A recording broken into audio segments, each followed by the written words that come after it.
할렐루야! 할렐루야! 지치십니까? 제가 아침에 그런 생각이 들었습니다. 우리 애국 시민들이 지치셔서 오늘 많이 못 오시면 어떻게 하나. 근데 이렇게 자리를 채워주셔서 날씨와 상황 그 어떠한 곳에도 저는 굴하지 않고 모여주심에 깊은 감사를 드립니다. 자, 국민의회 하기 전에 오늘 마이크가 계속 울립니다. 국민의회 하기 전에 먼저 구호 한번 외치고 시작하겠습니다. 탄핵기가! 탄핵기가! 탄핵카카! 탄핵카카! 탄핵무효! 탄핵무효! 불법 탄핵! 국민의회 하겠습니다. 모두 일어서 주십시오. 앞에 있는 국기를 향해 국민의회 함께 하겠습니다.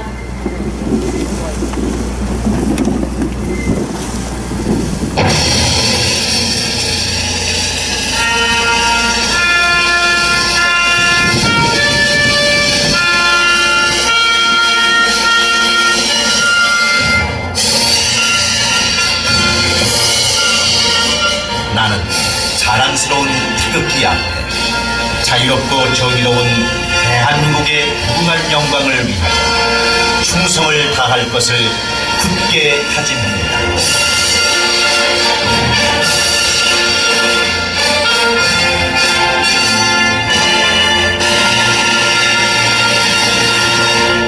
네, 바로 이번에는 애국가를 우리 바리톤 황인봉 선생님, 소프라노 조정순 선생님 나오셔서 애국가 함께 4절까지 제창해 주시겠습니다. 분위기 하니까 다 비가 그치네. 날씨가 좋아서.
감사합니다. 오늘은 날씨도 안 도와주더니 마이크도 안 도와줍니다. 그럼에도 우리는 굴하지 않습니다. 그렇지 않습니까? 자리에 앉아주십시오. 가장 먼저 이제 우리 국민의 목소리, 시민의 목소리를 들어보도록 하겠습니다. 전 대통령 직속 국가위원회 위원이셨던 또 행동하는 자유시민 상임대표이셨고 현재 국민수사대 박소영 대표님 모셔서 말씀 듣겠습니다. 박수 드리십시오.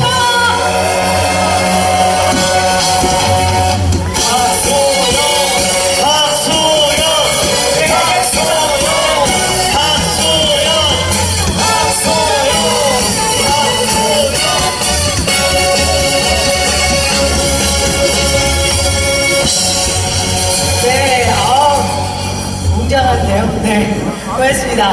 반갑습니다. 박수홍입니다. 네, 안녕하십니까. 요즘 저희가 헌법재판소 앞에서 매일매일 기자회견도 하고 집회도 하고 있는데 79회차 어제까지 했습니다. 그런데 거기서 가장 인기 있는 게 전라도의 딸, 전라도의 며느리들이라고요. 그래서 저는 인사드리겠습니다. 28년째 대전으로 네, 명절을 새로 오는 충청도의 며느리입니다. 네, 여러분 반갑습니다. 제가 오늘은 대전에 내려왔습니다. 제가 오늘 이제 연설 마치고 또 세종으로 가야 되는데요. 여러분들 여기 계신 한 분 한 분 때문에 대전 땅에 정의와 공의가 마르지 않을 것입니다, 여러분! 네, 여러분들이 추운 겨울 또 아스팔트를 지켜주시고 또 대전을 이렇게 지켜주셔서 윤석열 대통령이 또 석방되고 또 우리가 탄핵 각하되는 기쁜 소식을 기다리고 있는 거 아니겠습니까? 네, 맞습니다. 저는 뭐 전한길 선생님처럼 60억을 포기할 수 있는 돈도 없고, 네, 살림을 포기하고 8년 전에 아스팔트로 나왔습니다.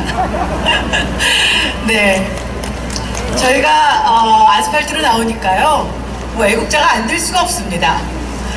국가보안법을 폐지하라고 하지를 않나, 그렇죠? 네, 그래서 저희가 국가보안법 폐지 반대 운동도 하고, 또 입시 비리는 또 왜 그렇게 심각한지 뭐 그런 운동을 하다 보니까 8년이라는 시간이 지났습니다. 그런데 하다하다 이제 대통령까지 두 번째 탄핵을 지키겠다고 하는 이 반국가 세력들을 대한민국에서 몰아내야 되지 않겠습니까? 이 나라를 어떻게 세웠습니까? 이승만 대통령이 1948년도 8월 15일 기도로 세운 나라 아니겠습니까? 그리고 경부고속도로를 세워 이 나라를 경제대국으로 만드는 탄탄한 그런 대로를 만들어 놓은 박정희 대통령이 그토록 사랑한 대한민국 아니겠습니까? 그런데 이제 그토록 사랑한 대한민국이 반국가 세력들에 의해서 심각하게 흔들리고 있습니다.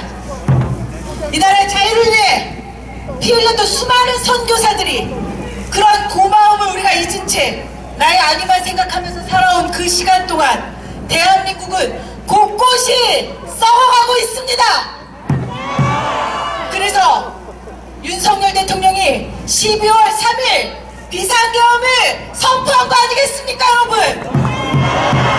대통령 탄핵과 체포과정에서 보여준 절차적 정당성을 무시한 법치주의 파괴, 그리고 헌법재판소를 행범방, 리딩방으로 만들어버린 불의한 헌법재판관들, 그리고 민주주의 꽃이라는 선거가 부정선거 논란에 휩싸였는데도 제대로 검증조차 하지 않고 있는 사법부와 선관위, 저가사범 당대표를 위해서 방탄하고 있는 그런 탄핵 난발, 그런 민주당이 악법만 말하고 있지 않습니까, 여러분?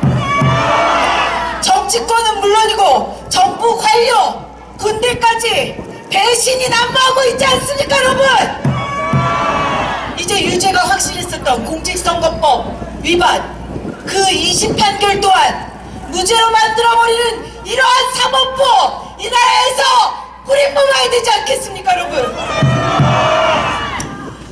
윤석열 대통령의 비상계엄이 없었다면 우리는 아마 이러한 사법부가 이 정도로 엉망이었는지, 선관위가 이 정도로 썩었는지, 입법부, 행정부, 사법부가 반국가 세력들이 이 정도로 암약하고 있었는지 몰랐을 거 아닙니까?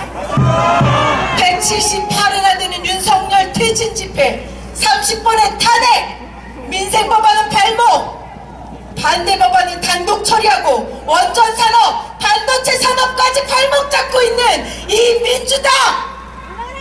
이렇다면 전시사명과 뭐가 다르겠습니까, 여러분?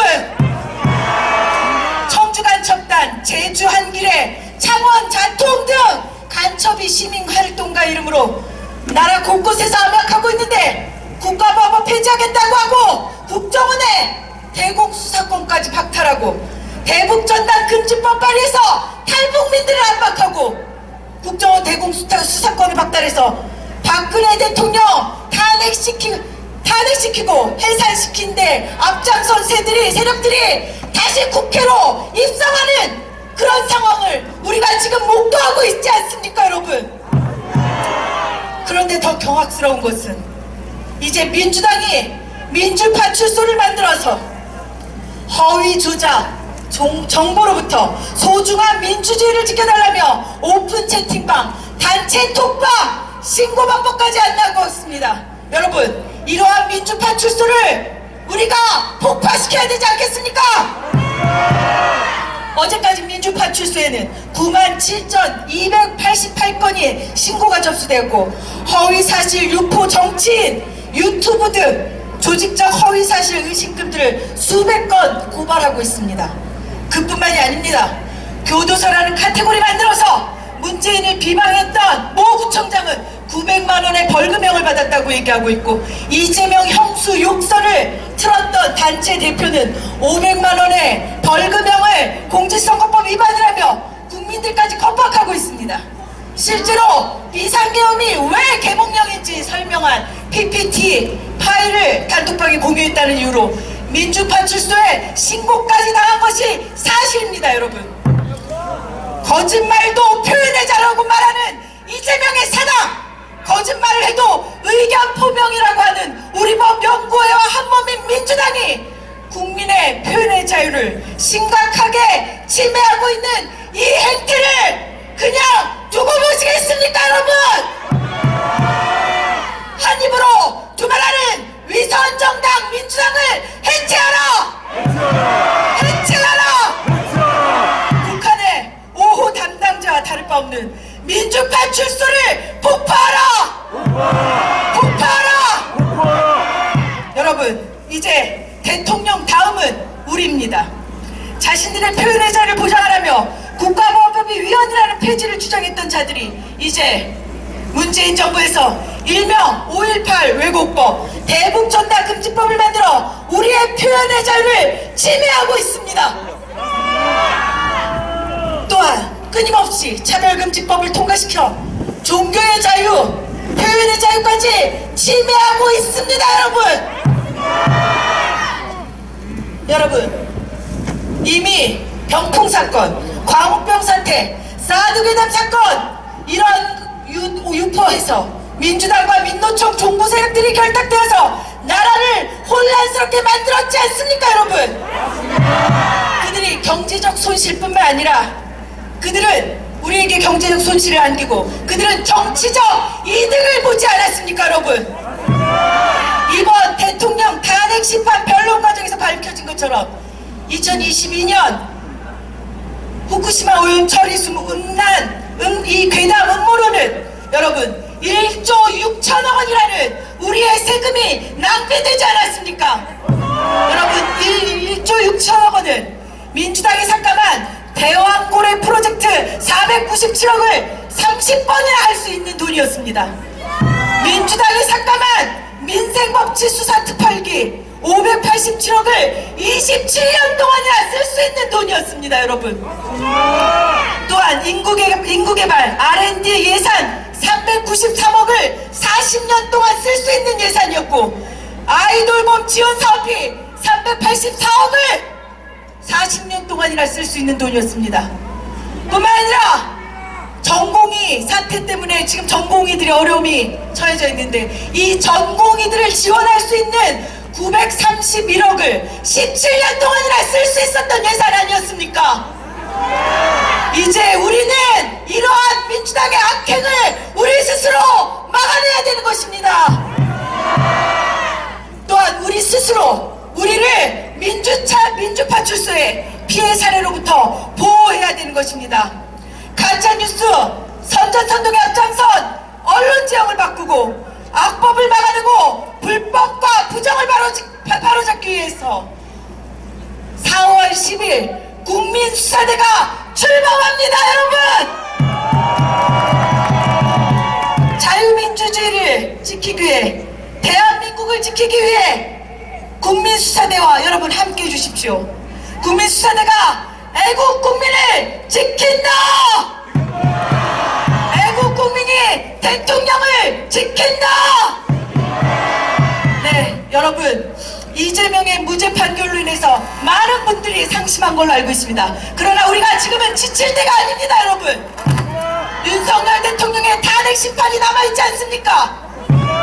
헌법재판소를 지금 사법부처럼 어떻게 재판관들을 음모로 또 어떠한 협박으로 회유하려고 하는지 우리는 알 수 없습니다. 그렇기 때문에 우리는 자유민주를 지킬 수 있는 헌법재판관 정영식 재판관과 김복형 재판관 그리고 조한장 재판관을 우리가 응원하고 지켜야 되는 것입니다, 여러분. 다 같이 외치겠습니다. 정영식 재판관을 지키자! 김복형 재판관을 지키자! 조한장 재판관을 지키자! 네, 우리의 응원과 우리의 이 정말 간절한 마음이 헌법재판관들의 마음을 움직여서 윤석열 대통령의 탄핵이 기각될 수 있도록 또한 각하될 수 있도록 우리가 함께 힘을 합쳐주십시오, 여러분! 네, 여러분, 저도 시민 운동가로서 그리고 아스팔트에서 끝까지 윤석열 대통령을 지키기 위해서 싸우겠습니다. 고맙습니다. 네, 감사합니다. 서울에 매주 화요일마다 저희가 일주일에 2번 올라갑니다. 헌재 앞에. 박수영 대표님 거기서 열심히 활동하십니다. 다시 한번 큰 격려의 박수 부탁드립니다. 감사합니다. 자, 우리 사진 한번 찍고 가겠습니다. 유튜버 분들이시나 사진 작가님들 오셔서 사진 같이 찍겠습니다. 먼저 세이브 코리아가 보이도록 들어주십시오.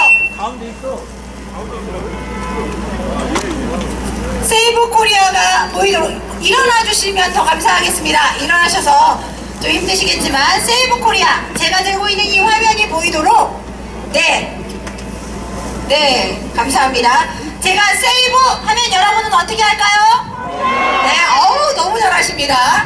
자, 하겠습니다. 세이브 세이브 세이브 자, 뒷장 넘기시면 네네. 저희가 하고 싶은 말이 있죠? 이 곤색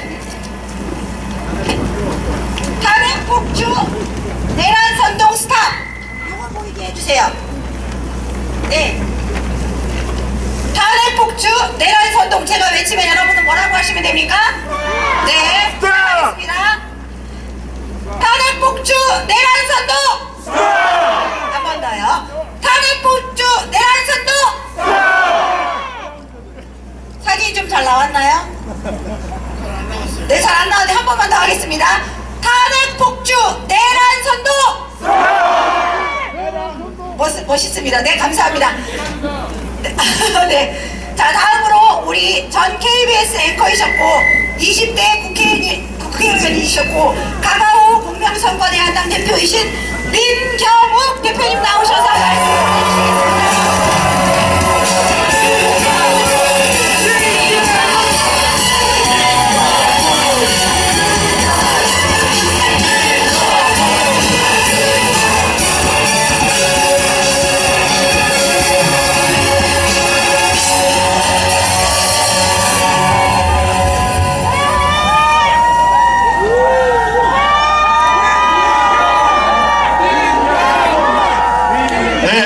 반갑습니다. 이렇게 환대해 주시기 고맙습니다. 민경욱입니다. 인사 올리겠습니다. 네, 구호 외치고 시작하겠습니다. 제가 구호를 외치면 마지막에 있는 네 음절만 따라서 3번 해주시기 바랍니다. 예를 들면 국민의 명령이다, 부정선거 규명하라 그러면 규명하라를 3번 해주시는 거예요. 한번 해볼까요? 국민의 명령이다, 부정선거를 규명하라. 우리는 불법적인 윤석열 대통령 탄핵에 반대한다.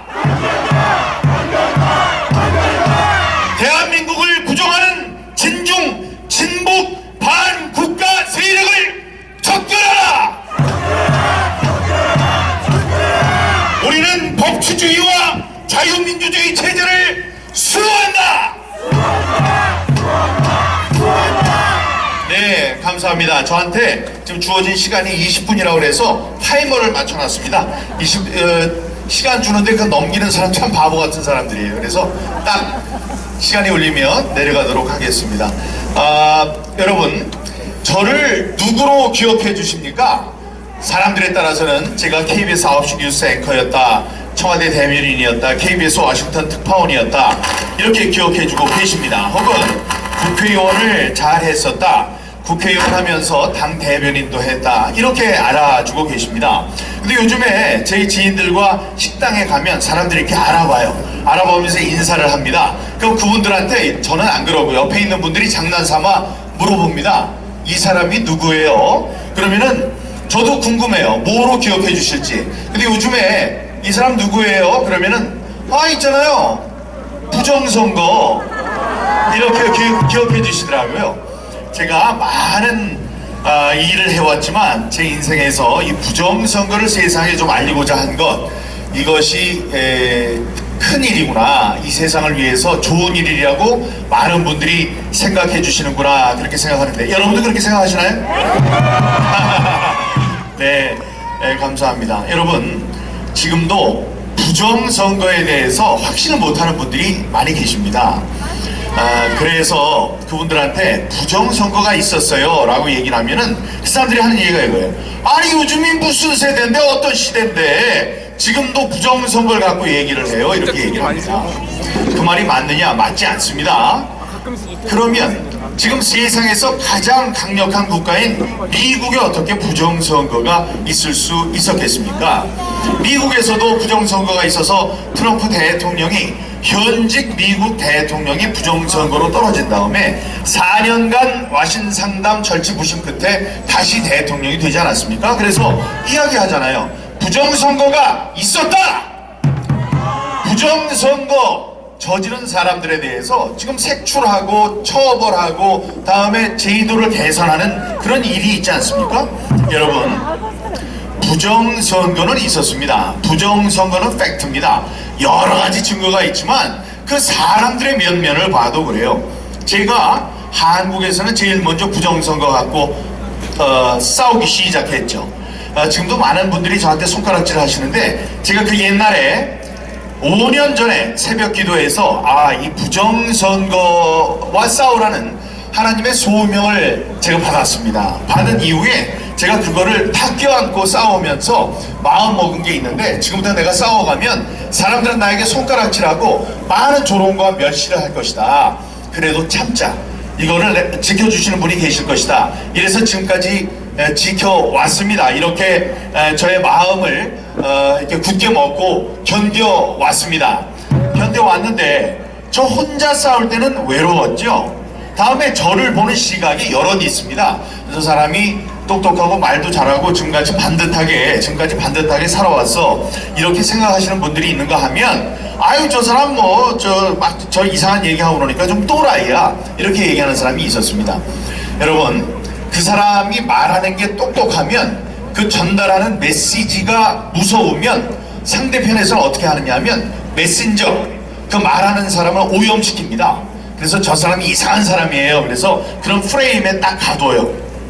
그러면 그 사람 입에서 아무리 좋은 이야기가 나오더라도 저 사람 좀 이상한 사람이에요. 그래서 이 얘기를 듣지 않게 됩니다. 자, 저는 그렇다고 그래요. 자, 시간 순으로 하면 제가 2020년에 부정선거 싸움에 뛰어든 이후에 한국에서 많이 얘기를 해도 사람들이 듣질 않았습니다. 언론이 무시했고, 검찰이 무시했고, 다음에 법원도 마찬가지였고요. 특히 여론 언론에서 써주지 않는 것, 이게 너무나 속상했습니다. 그래서 이걸 널리 퍼뜨리기 위해서는 미국으로 가야 되겠다. 그래서 미국에 가서 백악관에도 들어가고, 법원, 대법원, 의회, 다음에 UN 본부까지 가서 제가 부정선거에 대한 이 실상을 세상에 알렸습니다. 그때 트럼프 대통령에게, 제가 백악관에 들어가서 그 비서들을 만나면서 트럼프 대통령에게 한국의 부정선거 실태를 알렸습니다. 근데 트럼프 대통령이 그때 관심이 있었을까요? 전혀 없었죠. 왜냐? 자기는, 제가 9월 달에 갔는데 9월 달 2달만 있으면 재선이 될 것이라고 확신을 했기 때문입니다. 그 사람은 저의 말에 귀를 기울이지 않았습니다. 그 당시에 저 동양에서 온, 한국에서 온 웬 정치인이 와서 좀 이상한 얘기를 하나보다, 자기가 억울한 얘기를 하나본데 나랑은 관계가 없어. 그런데 제가 그때 얘기했어. Be aware or be next. 너희들 준비하고 이 상황에 대해서 잘 알고 대비하지 않으면 다음번에 희생양은 너희들이 될 것이다 라고 얘기를 했습니다. 자, 11월 달에 전국적인 부정선거로 트럼프 대통령이 떨어졌습니다. 떨어졌을 때 실감했을 거예요. 아, 그 민경욱이라는 친구가 와서 얘기했던 거 그게 헛소리가 아니었구나. 그게 중국이 됐든 그 누가 됐든 전국적인 그 범위로 전 세계적인 스케일로 부정선거라는 것이 지금 일어나고 있구나. 세계에서 가장 힘센 사람 미국의 현직 대통령도 속수무책으로 당하는 이 부정선거는 정말로 무서운 것이구나 하고 그분이 부정선거 싸움 대열에 함께해 주었습니다. 여러분, 저를 만약에 또라이라고 한다면 그분에 대해서도 또 생각하는 분들이 있어요. 아유, 뭐 트럼프도 또라이잖아요. 자, 그럼 이분은 어떻습니까? 그렇게 미국에서 하고 제가 돌아왔습니다. 돌아온 다음에 1년 2개월 만에 부정선거 재검표를 했어요. 재검표는 원래 6개월 안에 다 끝내야 하는데 이 사람들이 14개월 만에 부정선거 그 재검표를 실시했습니다. 재검표가 있은 다음에 제가 황교안 대표를 찾아갔습니다. 황교안 대표를 찾아가서 대표님, 부정선거가 틀림없습니다. 이렇게 말씀을 드렸어요. 그랬더니 황교안 대표께서는 공안검사 출신의 법무부 장관, 다음에 국무총리, 다음에 대통령 권한대행까지 하신 분입니다. 그분이 부정선거 싸움에 합류하셨습니까? 안 하셨습니까? 합류하셨지요. 그분도 이상합니까? 황교안 대통령도 이상한가요?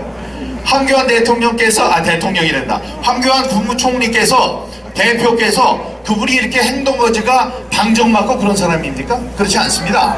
그분이 부정선거를 위해서 지금까지 저와 함께 싸워주고 계셨습니다. 여러분, 여기까지도 아직 모자란다고 생각하신다면 윤석열 대통령은 어떻습니까?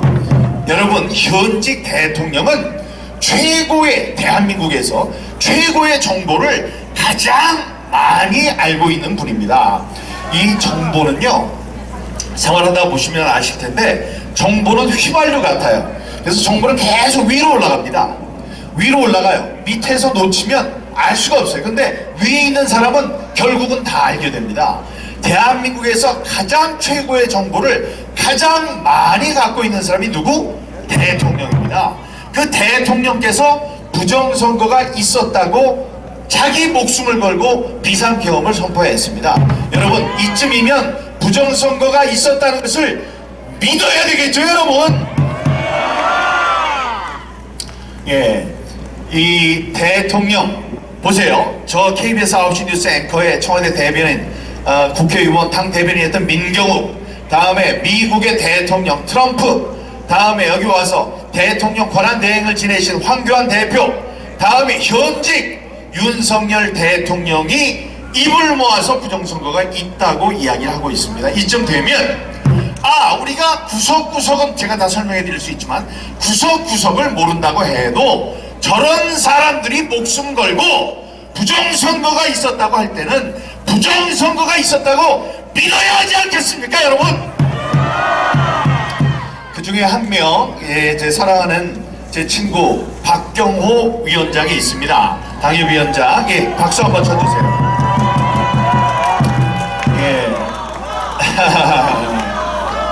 박경호 위원장은 저의 대학교 친구입니다. 그런데 이 박경호 친구에 대해서 제가 칭찬을 좀 해야 되겠습니다. 그래서 제가 혹시 이런 칭찬을 하면 법에 걸리나 하고 물어봤어요. 근데 무슨 지금 무슨 뭐 출마한 것도 아니니까 제가 말씀을 드려도 된다고 하더라고요. 박경호 우리 그 위원장은, 당협위원장은 연세대학교 역도부 출신입니다. 몸이 건강해야지 마음이 건강해요.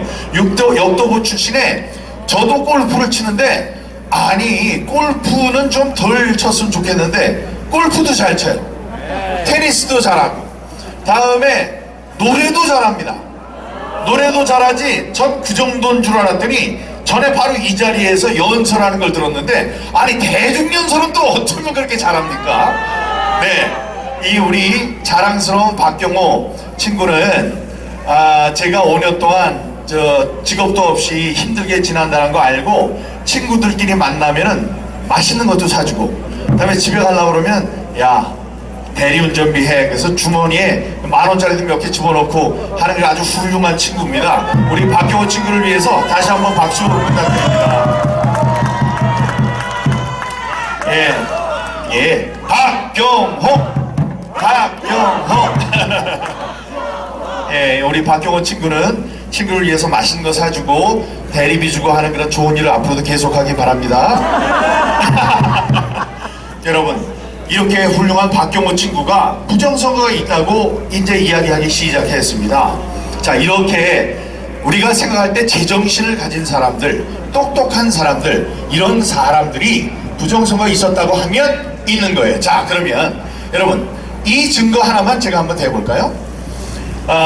뭐 대수의 법칙이라는 것이 무슨 법칙, 수학의 법칙, 그러니까 어렵게 생각이 듭니다. 대수, 큰 수의 법칙이라는 거예요.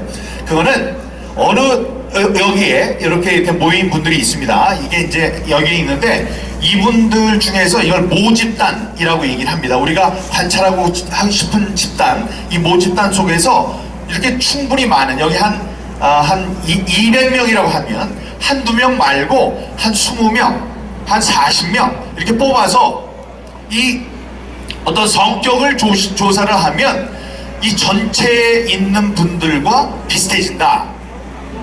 이 표본 집단의 크기가, 뽑아내는 분의 크기가 충분히 크면 한두 사람 말고 한 10분의 1 혹은 뭐 절대수로 한 3,000명쯤 된다면 그거는 전체, 아무리 큰 집단이라도 그 집단의, 전체 집단의 성격에 수렴한다, 같아진다, 이 뜻입니다. 그러니까 여기 오신 분들은 우파예요. 다음에 대전에 사신 분들이에요. 그래서 여기 이렇게 뽑아서 뭘 물어보고 여러분 전체에서 물어본 것과 비교를 하면은 그 몇 분 뽑힌 분의 성격과 그 전체 분의 의견과 거의 일치한다는 겁니다. 이게 선거에서도 마찬가지로 얘기가 됩니다. 그러니까 이런 거 생각하셔도 돼요. 우리가 육개장을 끓입니다. 육개장을 끓이면 양지머리를 사다가 푹 과요. 그 고기 국물로 놔두고 고기를 건져가지고 이 볶아요. 기름을 둘러가지고 볶아요. 다음에 그거를 맛있게 볶은 다음에 고추기름 볶은 다음에 다시 집어넣고 거기다 파도 집어넣고 마늘도 집어넣고 뭐 고춧가루도 집어넣고 해서 팔팔 끓입니다. 근데 그게 한 가마솥이에요. 그러면 딱 떠요. 각 그 육개장을 뜹니다. 그럼 어느 육개장에는 파가 많이 들어가고 어느 육개장에는 고기가 좀 더 많이 들어가고 어느 육개장엔 당면이 좀 많이 들어갑니다. 그래서 맛이 살짝 다르긴 하지만 전체 간은 어때요? 비슷해야죠? 예, 한 가마솥에서 나오는 거기 때문에 이게 비슷해야 하는 겁니다. 여러분, 사전 투표와 당일 투표가 똑같습니다. 한 가마솥에 한 지역구에 있는 분들, 가마솥 그 지역구에 있는 분들은 같은 모집단인데 그게 왜 그러냐 하면 같은 자기가 사는 곳이 한 군데예요. 자기 지역구예요. 그래서 그 지역구에 당면 과자가 뭔지 압니다. 그래 뭐 우리가 뭐를 더 유치해야 되고 뭐가 모자라고 뭐 물이 좀 깨끗한 게 들어왔으면 좋겠고 뭐 이런 것들이 있습니다. 그래서 공통의 관심사가 있습니다. 그리고 그분들은 거기에 누가 출마하는지를 다 알아요. 그래서 적어도 4년 동안 그 이야기를 듣습니다. 자, 그래서 그런 여러 가지 같은 정치적 상황을 이해하고 지역적 핵심 과제를 알고 있고 다음에 거기 나오는 사람들에 대해서 서로 이야기를 해서 알고 있다는 공통점이 있습니다. 이런 분들이 투표를 하면 사전 투표를 하는 분들, 당일 투표를 하는 분들이 약간 다르다고 할지라도 그 차이는 미미합니다. 그것이 바로 대수의 법칙입니다. 여러분, 그러니까 사전 투표를 한 분과 당일 투표를 한 분이 전부 다 섞여가지고 했던 전체의 투표율이 만약에 박경호, 민경욱이 나왔다. 그럼 박경호가 이겼다. 민경욱이 졌다. 그러면은 그 진 것이 사전 투표에서도 비슷하게 나타나고 당일 투표에서도 비슷하게 나타나야 합니다. 이게 수학의 법칙이기 때문에 이거 아니에요라고 할 수가 없어요. 그거 믿고 다 이런 거 짓는 겁니다. 수학의 법칙에 따라서 다 짓는 거예요.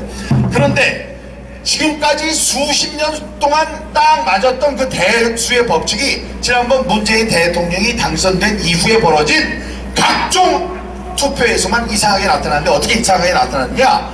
사전 투표하고 당일 투표, 사전 관내 투표, 관내 투표, 당일 투표가 거의 비슷하고 전체 득표율이 비슷해야 하는데 항상 10%씩 차이가 났습니다. 항상 10%씩 차이 나는 게 가능하냐? 그러면 안 돼요. 그런데 항상 10%씩 차이 나는 것도 이상한데 항상 민주당 사람만 유리했습니다. 그게 어느 서울 보면 48개 지역구가 있는데 48개 지역구에서 똑같이 일률적으로 48명의 민주당 후보자들 항상 사전투표에서 유리했고 국힘당의 후보들 항상 사전투표에서 불리했습니다. 자, 이것도 좀 이상하지요. 그런데 서울시 전체에 425개 행정동이 있습니다. 각 그걸 동으로 잘라봤어요. 동에서는 어떤가 하고 찾아봤습니다. 여러분 놀라지 마세요. 각 동에서도 항상 10%씩 민주당만 유리하고 국힘당은 불리했습니다. 아주 일률적으로. 여기 박경호 위원장이 계시지만 이 투표를 해보면 어느 동에서는 내가 열심히 안 해도 이상하게 높아요. 어디는 열심히 해도 이상하게 낮아요. 그다음에 어디는 이상하게 사전투표가 높고 어디는 당일투표가 높고 이게 정상적인 겁니다. 그게 살살 모여가지고 전체적으로 내가 몇 표를 이겼다 이게 나오는 겁니다. 그런데 그게 일률적으로 어디 서울의 425개 동, 경기도의 599개 동에 일률적으로 단 한 번의 예외도 없이 사전투표에서는 항상 민주당 후보들이 유리했다. 이게 자연스럽습니까? 자연스럽지 않죠. 이게 바로 소리가 울렸는데 제가 18분에 맞춰놨어요. 2분 더 있습니다. 그렇게 일률적으로 잘못된 것은 어떤 사람이 와서 이상한 표를 집어넣었다는 이야기밖에 되지 않습니다. 아까 말씀드렸죠? 육개장을 한솥 끓여놨는데 아니 여기서 같은 데서 떴다고 해서 맛을 봤더니 하나는 구수하고 맛있고 하나는 너무 짜요. 너무 짜. 도저히 먹을 수가 없어. 그러면서 이 두 개가 같은 솥에서 나왔다 그러면 안 되는 거죠. 이렇게 맛의 차이가 날 때는 저쪽 솥에서 어떤 놈이 뭘 이상하게 타와가지고 여기다 갖다 놨다 이렇게 생각하는 게 자연스럽지 않겠습니까 여러분? 2분밖에 안 남았으니까 여러분 이번 싸움은 반드시 승리합니다. 제가 오래전부터 얘기를 했습니다. 대통령은 지금 석방되셨죠? 다시 원직으로 복귀할 겁니다. 많은 일들 때문에 그렇습니다. 우리가 이렇게 계속 나와서 싸워요. 여기 젊은 친구들 20대 친구들이 나와서 싸웁니다. 20대 30대가 나오면 싸움은 끝난 겁니다. 4년 동안 저희들이 5년 동안 거리에서 싸우면서 뵈했던 분들은 허리가 꺾어진 7, 80대 노인 어른들이셨습니다.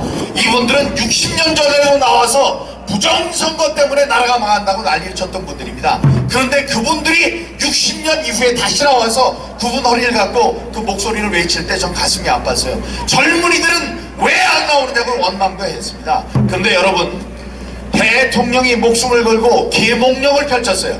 그래서 이 세상에 부정선거라는 것이 있구나.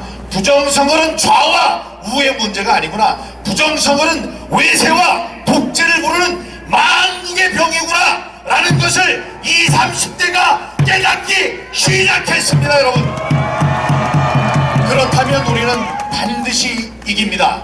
우리가 온 힘을 다해서 싸운다면 우리는 근소한 차이로 반드시 이깁니다. 이걸 제가 오래전부터 얘기를 했습니다. 대통령이 들어왔을 때부터 걱정 마라.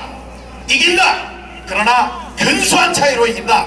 그러나 전제 조건이 있다. 우리가 온 힘을 다해서 싸워야 한다라고 말했습니다. 여러분 3.5%의 법칙이라는 게 있어요. 이 바닷물에 있는 소금의 양이 3.5%입니다. 그런데 3.5%가 바닷물을 썩지 않게 합니다. 이 국가에서도 3.5%의 국민이 거리로 쏟아져 나와서 지속적으로 저항운동을 하면 그 저항운동의 뜻을 획득할 수 있다. 이것이 정치적 이론입니다. 이 경험에 맞춘 이론입니다. 지금 우리의 3.5%는 175만 명입니다. 지금 전국에 나와서 이렇게 소리를 치는 사람이 175만만 될까요? 훨씬 더 많습니다. 서울에 모이는 사람들, 경기, 인천 제가 다 다녀봤어요. 인천, 경기, 울산, 포항, 대구, 대전 다 다녀봤습니다. 자, 거기에 모인 엄청난 구름 같은 사람들 175만 명이 뭡니까? 훨씬 더 많습니다. 그런 분이 5년간 싸워왔다고 보시면 됩니다. 지금도 가열차게 싸우고 있죠. 그러니 우리가 이기는 거죠? 네, 낭망하지 마시고 우리가 힘을 합쳐서 싸우면 반드시 좋은 결과가 나옵니다. 그래서 조금만 있으면 이 우리가 꽃구경 다니면서 즐거운 화사한 봄을 즐길 수 있게 될 것입니다. 구호 한번 외치고 내려가겠습니다. 국민의 명령이다. 부정선거를 규명하라. 우리는 불법적인 윤석열 대통령 탄핵에 반대한다. 대한민국을 부정하는 진북 친중 반국가 세력을 척결하라. 우리는 법치주의와 자유민주주의 체제를 수호한다. 우리는 반드시 이길 것입니다. 싸워야 합니다. 희망이 있어서 싸우는 것이 아니고 싸우면 희망이 생깁니다. 여러분 감사합니다.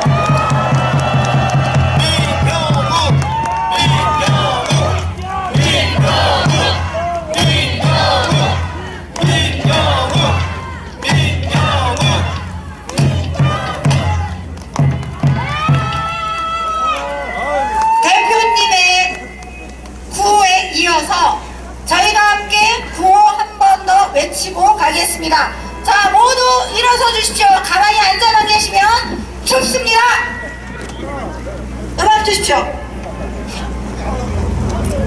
대한민국 윤석열 대통령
매력입니다. 너무 완벽하면 매력 없습니다.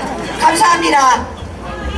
이번에는 헌법 준수 공정한 사법 판결 촉구 범국민연합 인천지부 김은혜 대표님 나와서 발언해 주실 텐데요. 대법원 앞에서 싸우는 여전사입니다. 박수로 환영해 주십시오.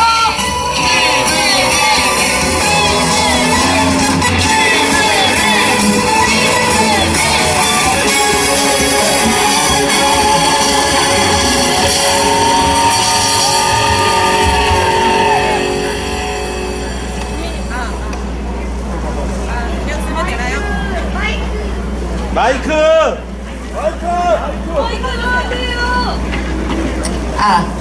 나왔어. 네, 국민 여러분. 네, 저는 내일 인천에서 스피커를 들고 대법원 앞에 갑니다. 네, 대법원 앞에 가서 이재명을 반드시 잡아야겠다는 생각으로 그 앞에서 1시간 동안 이재명 재판 신속히 진행하라! 이것을 대법원 앞에서 매일 외치고 있습니다. 네, 그리고 끝나면 헌법재판소로 갑니다. 네, 원래는 주요셉 목사님과 함께 그렇게 외쳤었지만 지금은 헌법재판소에 주요셉 목사님이 가 계시고 제가 대법원을 맡고 있습니다. 그런데 지금 이재명을 반드시 잡아야 되지 않겠습니까? 이재명을 잡지 않으면 우리나라 법치주의가 다 무너집니다. 이재명을 잡지 않으면 우리나라 자유민주주의가 무너집니다. 네, 저는 대법원 앞에서 공직선거법 270조를 신속히 진행하라고 지금 100일 정도 외쳐왔습니다. 공직선거법 270조는 이재명을 위한 법이 아니라 국회의원들을 위한 법이 아니라 우리 국민들을 위한 법입니다. 거짓말을 해서 표 도둑질을 해갔으면 그게 걸렸으면 반드시 이런 나쁜 사기꾼을 끌어내려야 되지 않겠습니까? 그런데 사법부가 이를 부역하고 있습니다. 이재명에게 권력이 있어 보이니까, 민주당에게 권력이 있어 보이니까 지금 원래 공직선거법 270조는 1심 6개월, 2심 3개월, 3심 3개월 안에 1년 안에 반드시 해야 됩니다. 이것은 강행 규정입니다. 강행 규정은 해도 되고 안 해도 되는 그런 규정이 아닙니다. 반드시 신속히 어떤 재판보다도 우선하여 이것을 처리하라고 강행 규정으로 나와 있는 것입니다. 그런데 이재명은 지금 1심에 2년 2개월이 걸렸습니다. 2심 6개월이 걸려서 50명의 증인을 불러서 지금 규명했고 1심이 작년 11월 15일날 징역 1년, 집행유예 2년이 나왔습니다. 그런데 3개월 안에 2심이 나와야 되는데도 불구하고 원래 2심은 2월 15일까지가 2심의 기한이었습니다. 그런데 지금 3월 26일날 무죄가 나와버리지 않았습니까? 저는 그것을 보면서 이 사법부가 완전히 이재명에게 엎드리고 있구나, 이것을 완전히 느꼈습니다. 안 그렇습니까? 이재명이 사법부를 주무르고 있었던 것입니다. 원래 우리나라는 상권 분립의 원칙이 있는 나라로서 사법부는 행정부와 입법부를 견제해야 되는 것이 맞습니다. 그러나 지금의 사법부는 이재명과 민주당에게 완전히 엎드려져서 절대 정의가 찾아볼 수 없는 그런 사법부가 되어버렸습니다. 이재명의 공직선거법은 이번이 처음이 아닙니다. 첫 번째 공직선거법에서는 50만원의 벌금이 나왔습니다. 두 번째에서는 1심에 최창훈 판사라는 사람에게 180억의 사업자금을 대줬다라는 이런 로비가 들면서, 그런 소문이 돌면서 무죄를 선고했습니다. 2심의 재판부는 그것이 안 들어갔나 봅니다. 로비가 300만원의 벌금이 나왔습니다. 여러분, 공직선거법에서 100만원 이상이 나오면 그 사람은 그 직을 박탈당하고 피선거권을 10년 이상 박탈당하지 않습니까? 그런데 김만배 씨가 대법원을 계속 드나들면서 로비를 해서 전 권순일 대법관이 50억 클럽에 들어있다는 이런 소문이 돌면서 이재명의 두 번째 공직선거법은 무죄가 나왔습니다. 이게 말이나 되는 이야기입니까? 이번이 세 번째입니다. 그런데 이재명은 또 버꾸라지처럼 빠져나갔습니다. 그러나 여러분, 지금은 전쟁 상황이지 않습니까? 전쟁은 우리가 죽이지 않으면 우리가 죽습니다. 안 그렇습니까? 고지 하나 뺏겼다고 우리가 낙심할 필요 없습니다. 다시 한번 심기일전에서 싸우면 됩니다. 지금 다행인 것은 대법원에서 제가 계속 외쳤더니 지금 신속히 처리하고 있지 않습니까? 검찰이 그 어느 때보다도 빨리 상고를 했고 지금 고등법원에서 모든 상고 서류가 다 대법원으로 넘어갔다는 소문이 돌리고 있습니다. 그래서 2개월 안에 반드시 조희대 대법원장은 전원 합의체를 열어 이것을 반드시 파기 재판해야 한다고 이제 외치고 있습니다. 조희대 대법원장은 이것을 분명히 해서 이 모든 선거법을 지금 이재명의 재판을 5월달 안에 전원 합의체를 열어 파기 재판하라! 반드시 그렇게 되도록 대법원 앞에서 힘쓸 것입니다. 정말 이 더불어민주당은 정말 많은 이야기가 있지 않습니까? 네, 간첩당, 더불어 간첩당, 더불어 탄핵당, 얼마나 이름이 많습니까? 안 그렇습니까? 그런데 제가 하나 더 붙였습니다. 더불어 조폭당! 안 그렇습니까? 이재명의 당대표가 최상목 권한대행에게 뭐라고 했습니까? 당신이 마은혁을 임명하지 않으면 현행범으로 체포될 테니 몸조심하랍니다. 이게 어디 조폭이라 하는 말이지 어떻게 야당의 당대표가 그런 말을 할 수 있단 말입니까? 그런데 당대표가 그래서 그런지 이제는 민주당의 원내대표 박찬대 의원이 국민의 지금 산불 때문에 너무 많은 국민이 희생되고 있지 않습니까? 지금 집을 잃고 다 이재명 대피소에 있지 않습니까? 그런데 뭐라고 했습니까? 마은혁을 임명하지 않으면 추경 예산을 하지 않겠답니다. 저는 이것을 보면서 정말 이것에 분노하지 않는 국민은 국민이 아니다. 어떻게 국민의 생명을 담보로 이런 막말을 해대며 조폭 같은 이런 짓을 할 수 있단 말입니까? 이들을 우리는 가만히 둬서는 안 될 것입니다. 우리 국민은 분연히 일어나야 될 것입니다. 제가 안타까운 것은 공직선거법 두 번째일 때 이재명의 재판이 완전히 뭉개졌을 때 우리가 대법원에 다 달려나가서 이것을 바로잡아야 했습니다. 그러나 지금이라도 우리 국민들이 다 달려나와서 이 이재명이 절대로 우리나라 넘보지 못하도록 막아야 되지 않겠습니까?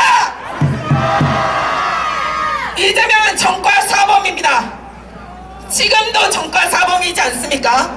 5개의 재판에 13개의 혐의를 받고 있고 지금도 계속 고발을 당하고 있습니다. 여러분, 우리 국민들은 전과 1범도 많지 않습니다. 안 그렇습니까? 그런데 어떻게 전과 4범에 지금도 재판을 받아서 얼마나 많은 전과를 더할지 모르는 이재명에게 나라를 물려준단 말입니까? 절대로 있을 수 없는 일입니다. 헌법재판소에 김복형, 조한창, 김영두, 정영식 이 세 분에게 힘을 줘야겠습니다. 이분들은 절대 제가 다시 한번 말씀드리는데 지금 공무원이 될 때는 공무원들은 선언을 하고 들어갑니다. 공무원법 제55조에 헌법과 법률을 준수하며 국가를 수호하고 우리 국민에게 봉사한다는 선언을 하고 공무원에 들어갑니다. 국가를 수호한다는 것은 국토를 수호하고 자유민주주의 체제를 수호하는 것입니다.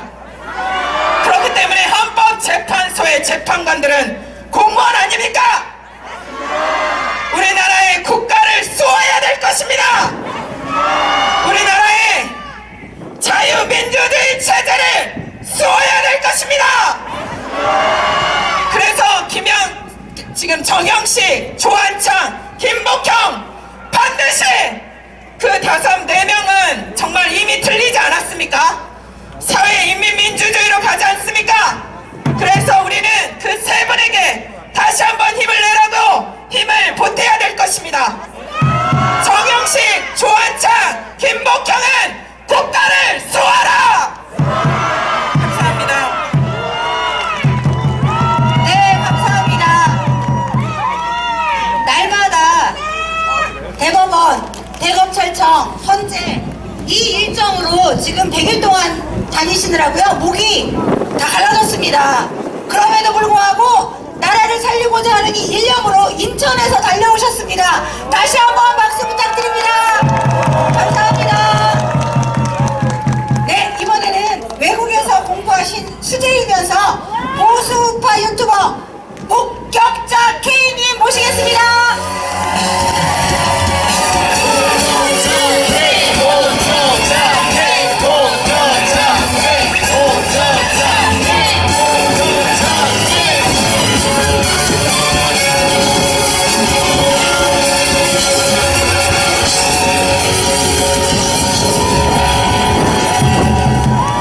대구의 애국 전사 여러분, 반갑다. 대전에 죄송합니다.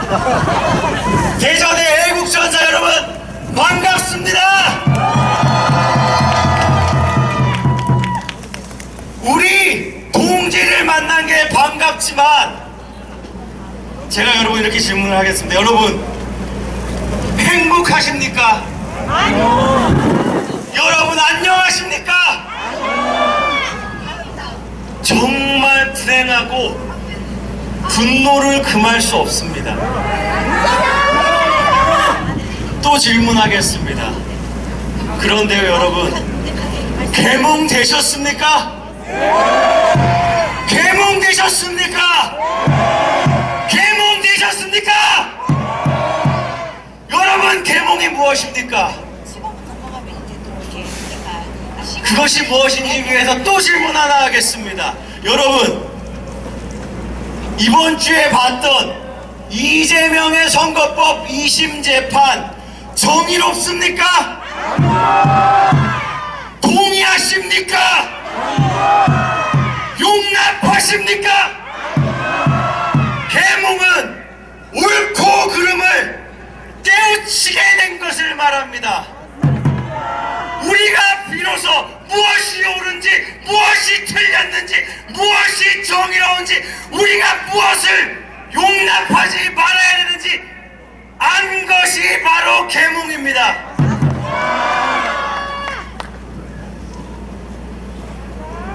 지금 이 대한민국의 이번 주는 대한민국에서 가장 행복한 자가 누구겠습니까?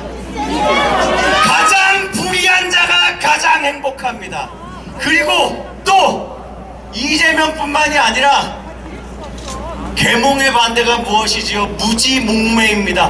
무지몽매한 자들은 이것이 얼마나 불의한 일인지, 이것이 얼마나 나의 권리를 뺏는 일인지, 자유를 제한하는 일인지 모르고 이재명의 그 무죄 재판 결과에 행복해하고 있습니다. 우리는 이들의 이 행복을 보고 경악을 합니다. 여러분, 그래서 우리가 분노하는 것입니다. 저들은 자기들의 자유가 박탈당하는 것을 전혀 모르고 왜 행복하는지도 몰라요. 이재명이 뭔데? 자, 여러분, 계몽이라는 것이 밝혀준 것이 있습니다. 바로 피하식별입니다. 누가 적인지 누가 아군인지 밝혀준 것입니다. 만일 윤석열 대통령이 계몽령이라는 걸 하지 않았다면 대한민국의 많은, 지금은 계몽되어 이 재판 결과가 잘못된 걸 이제는 알고 그걸 비판할 수 있는 사람이 그걸 모르고 이재명이 죄가 없나 보다 라고 했을 것입니다. 그래서 계몽령이 반드시 필요한 것이었습니다. 여러분, 계몽령은 공짜였을까요? 정말 비싼 값을 치르고 있는 것입니다. 대한민국 행정이 마비되었습니다. 물론 거기에는 한을 표결에 부역한 한동훈 장당들의 배반이 있었습니다만 대통령은 자신의 모든 걸 걸고 계몽을 한 것입니다. 제가 요즘 들으면 눈물이 나는 찬양이 하나 있습니다. 나는 기도를 쉬는 죄를 범치 않으리. 가사가 이렇습니다. 나는 기도를 쉬는 죄를 범치 않으리. 왜냐? 이 나라를 사랑하게. 여러분, 대한민국은 정말 값비싼 나라입니다. 그 다음 가사가 이렇게 진행됩니다. 순교자들의 핏값으로 구원한 이 나라를 어둠에게 내어주지 않으리.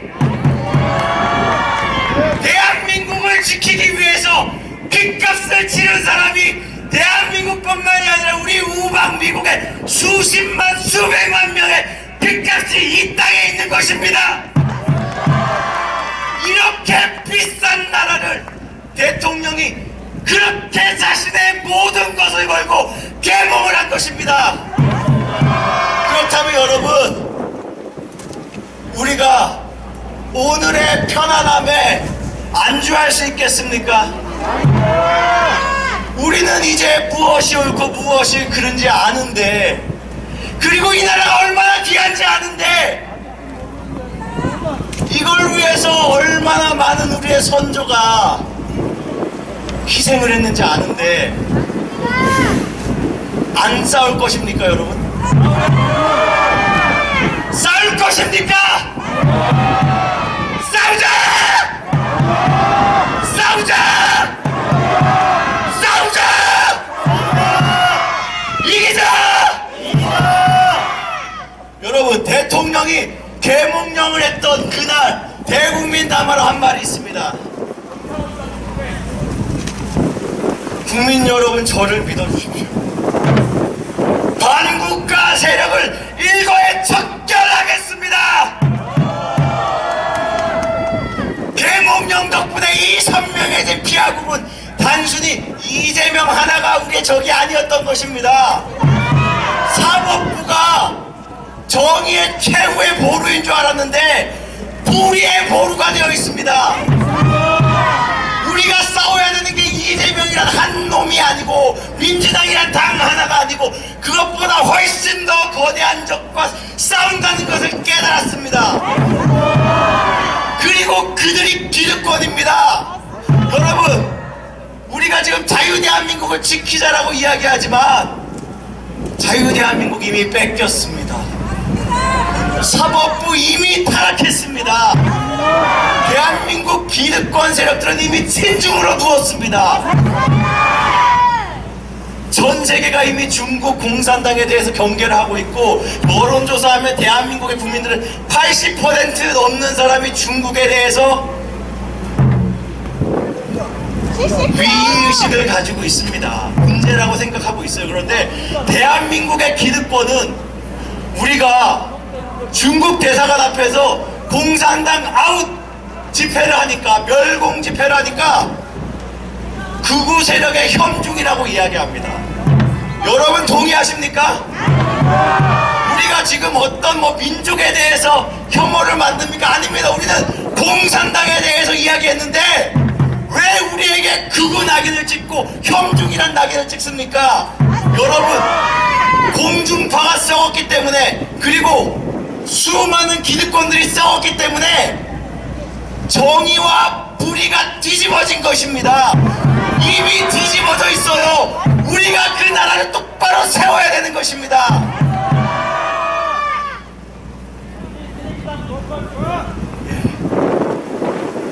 자, 여러분, 탄핵 심판 결과가 모든 싸움의 결말일까요? 탄핵 반드시 우리가 무효로 만들고, 이 싸움은 거기서 시작입니다.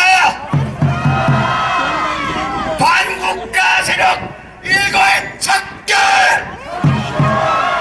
반국가 세력 일거에 척결! 싸우자! 싸우자! 이기자! 탄핵 각하! 탄핵 각하! 탄핵 각하!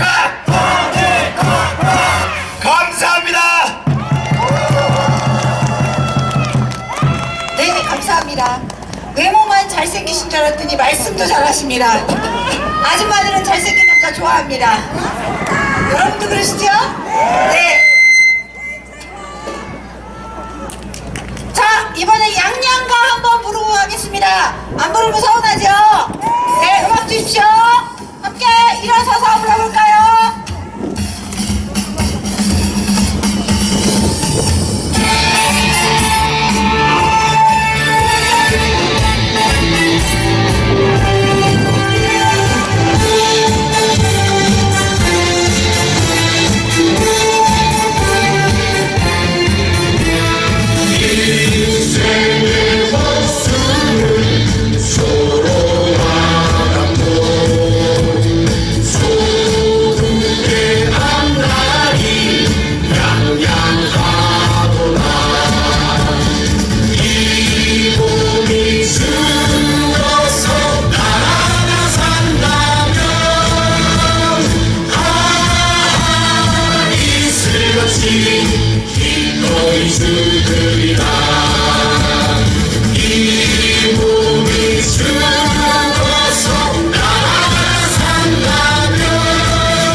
딸은 대학을 졸업했는데요. 엄마가 혹시 감옥에 가면 사식을 넣어다오. 제가 그렇게 얘기했습니다. 애국운동하다 혹시 잘못되면 나에게 관심을 가져다오. 제가 그렇게 얘기했습니다. 여기 계신 분들은 우리가 부른 양양가처럼 그 정도 각오는 하셨지 않습니까? 아닙니까? 하셨지요? 혹시 제가 이 하늘색 옷을 입어서 저 사람 더불어공산당 스파이 아닌가 이렇게 생각하실 수 있을 것 같아서 말씀드리는데 국힘당 책임당원입니다. 저는 네, 회비내고 있습니다. 자, 이번에는요 국민의힘 비대위 마이너 갤러리 매니저이면서 보수우파 강성친윤 반한동훈 유튜버 박광배님 모시겠습니다.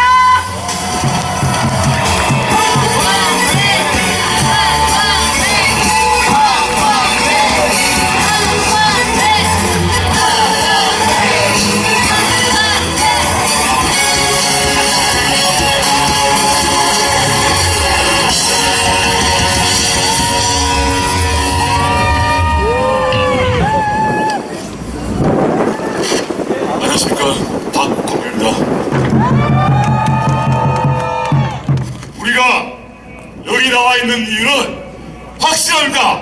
우리는 오늘 무엇을 위해 나와 있습니까?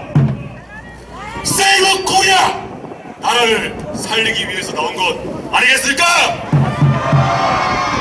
대한민국 살리기 위해서 나온 것 아니겠습니까? 윤석열 대통령 살리기 위해서 나온 거 아니겠습니까? 여기 혹시 혼자만 잘 살려고 나온 사람 있습니까? 아마 그런 사람들은 없을 거라고 생각합니다. 왜냐하면 여기 이곳 대선역 서광장에는 나라를 살리기 위해서 이 소중한 주말에도 광장에 뛰쳐나온 사람들밖에 없기 때문입니다. 이 대전 서광장역에서는 나 혼자 잘 살기 위해서 살고 있는 그런 이기적인 마음을 가진 사람들이 아니라 내 가족, 내 친구, 나의 이웃들, 그리고 미래의 세대들을 위해서 내가 광장에 나와서 싸우겠다. 이 나라가 잘 살아야 한다. 우리 모두 그런 이타심 가득한 애국심으로 무장한 거 아니겠습니까? 저는 오늘 체제 전쟁 속에서 우리 자유진영은 어떻게 행동해야 되는가에 대해서 이야기해 보려고 합니다. 우리는 계몽령이 아니더라도 스스로 깨달을 수 있는 기회가 너무나도 많았습니다.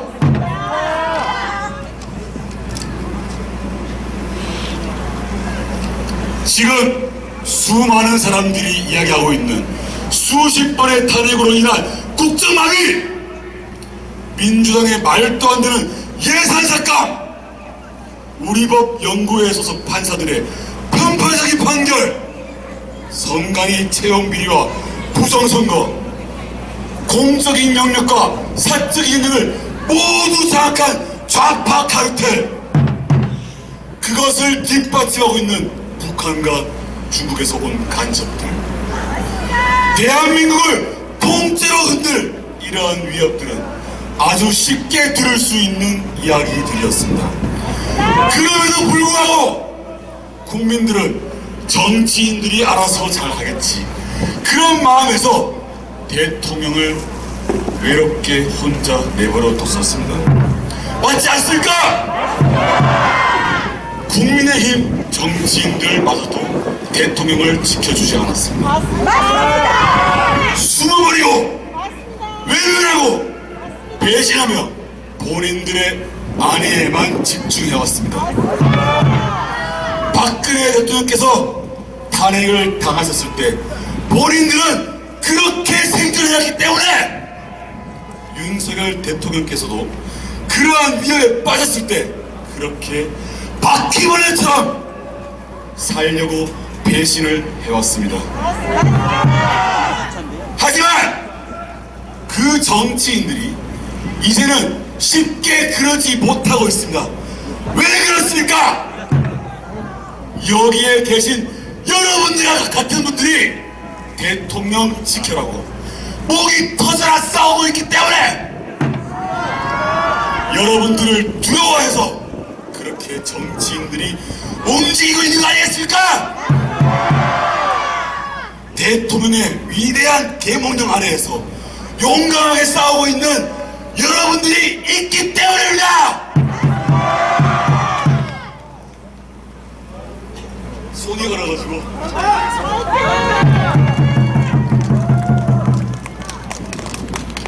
우리 모두 정말 지난 겨울부터 지금 봄까지 열심히 싸워왔습니다. 그런 우리를 위해서 박수 한번 치면 좋을 것 같습니다. 정말 고생 많으셨습니다. 오늘 여기에 나와 있는 계신 분들은 벌써 아스팔트에서 목 터져라! 약 10년째 이야기를 하고 있지만 아주 많은 사람들은 이재명과 좌파 카르텔이 대한민국을 점령하는 것을 막아달라고 윤석열 대통령을 불러놓고도 그냥 내버려뒀습니다. 심지어는 자유진영에 있으면서 매우 정치 고관여층이지만 대통령을 욕하는 무리도 있었습니다. 왜 부정선거를 발표해주지 않냐? 왜 이재명과 문재인을 구속하지 않냐? 대통령이 정치 초보다, 무식하다, 술을 좋아한다, 그런 식으로 자신들이 더 잘났다는 식으로 대통령을 비판해왔습니다. 그러한 사람들이 지금 와서 계몽되었다고 이야기하면서 내가 당신을 위해서 싸웠다 이야기하면서 대단한 자유진영의 전사인 것처럼 행세를 하고 있습니다. 아마 그 사람들은 대통령이 돌아오신다면 영수증을 내밀지도 모릅니다. 내가 당신을 구했다 영수증을 내밀지도 모릅니다. 감사합니다. 그렇기 때문에 저는 자유민주주의를 너무 사랑하지만 이 자유진영에 있는 정치 세력들을 혐오하고 있습니다. 하지만 그렇게 떠들었던 누구보다도 대통령께서는 이 나라의 반국가 세력의 척결의 진실이었다는 것을 부정선거를 밝히고 싶으셨다는 것을 그리고 좌파 카르텔을 척결시키고 싶다는 것을 우리가 모두 알게 되었습니다. 그렇지 않습니까? 하지만 그것이 대통령께서는 당신 혼자 할 수 없었기 때문에 계몽명을 내리신 겁니다. 우리 국민들에게 나와 함께 싸워달라고 계몽령을 내리신 겁니다. 그렇지 않습니까? 민주주의 체제에서 정치인이 되는 공식은 이미 갖춰졌습니다. 대중들이 좋아하는 정책, 돈을 뿌리는 정책, 즉 포퓰리즘에 매달리고 얼굴에 분칠하고 화려한 옷을 입고 다니다가 국민들이 듣기 좋아하는 달콤한 이야기를 하다가 자신에게 공천을 줄 권력자에게 매달리면 정치인이 될 수 있습니다. 하지만 위대한 정치인이 되는 것은 쉽지 않습니다. 왜냐하면 위대한 정치인이 되기 위해서는 위대한 희생이 필요하기 때문입니다. 비판을 받더라도 국민을 위해서 인기 없는 정책을 시행해야 하며 돈을 뿌리기보다는 세금의 낭비를 줄이는 정책을 해야 하고 바쁘게 뛰어다니며 피와 땀을 흘려야 위대한 정치인이 될 수 있는 겁니다. 그게 누굽니까? 저는 바로 윤석열 대통령이라고 생각합니다.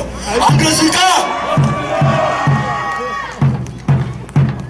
윤석열, 윤석열, 윤석열, 윤석열, 윤석열.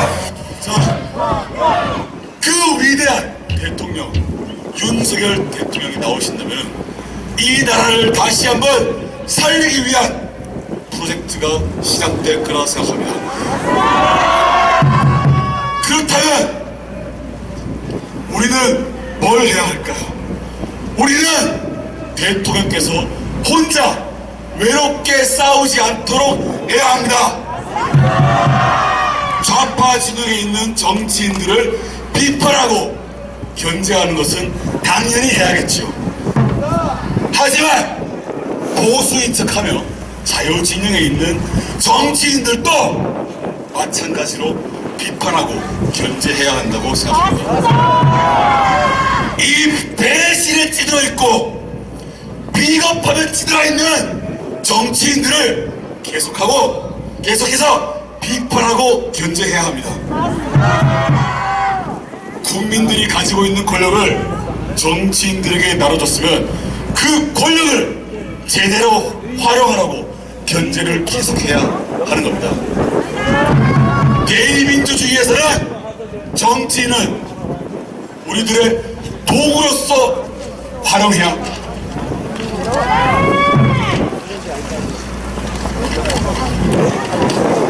또 받들어지고 칭송받는 그런 존재가 아니라 우리의 도구로 활용해야 된다 말입니다. 그 정치인이란 도구를 잘 사용하기 위해서는 우리가 계속 두드려야 합니다. 대장장이가 망치질을 하듯 두드려야 올바른 정치인이 될 수 있습니다.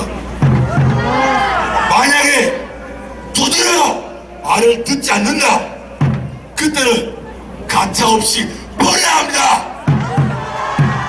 쓸모없는 도구들이 가득한 집안은 엉망이기 때문입니다.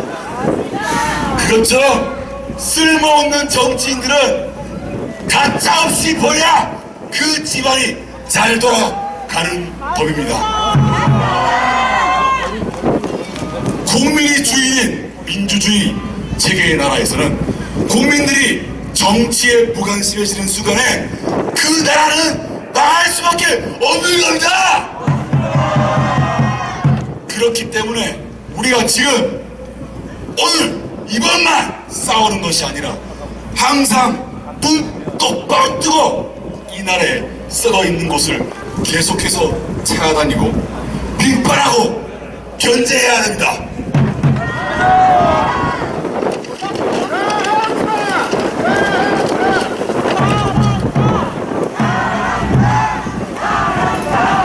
그래야지만 이 체제전쟁이 벌어지고 있는 대한민국이 바로 설 수 있는 겁니다.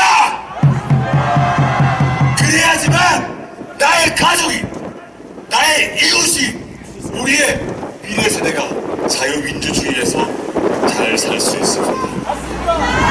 저도 그렇게 살겠습니다.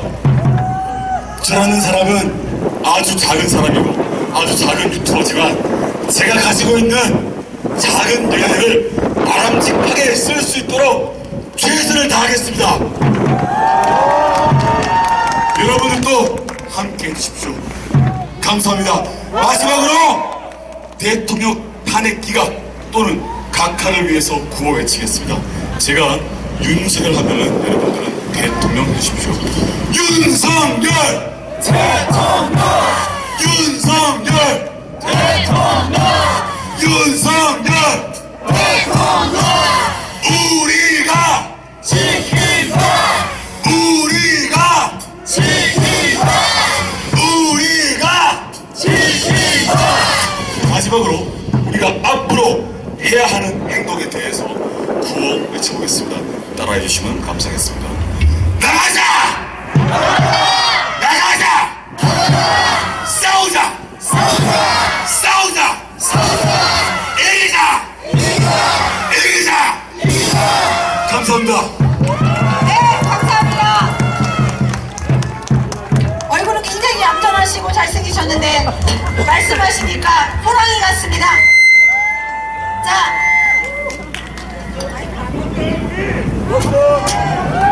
감사합니다. 스타는 맨 마지막에 나온다고 합니다. 아름다운 우파 유튜버, 남편과 함께 여행 유튜버로 활동했는데 이 탄핵 정국을 맞이하면서 몸속에 숨어있던 애국 DNA가 솟아올라와서 이렇게 대한민국을 위해서 애쓰고 힘쓰고 있는 유튜버 EXBC 허수님 모시겠습니다.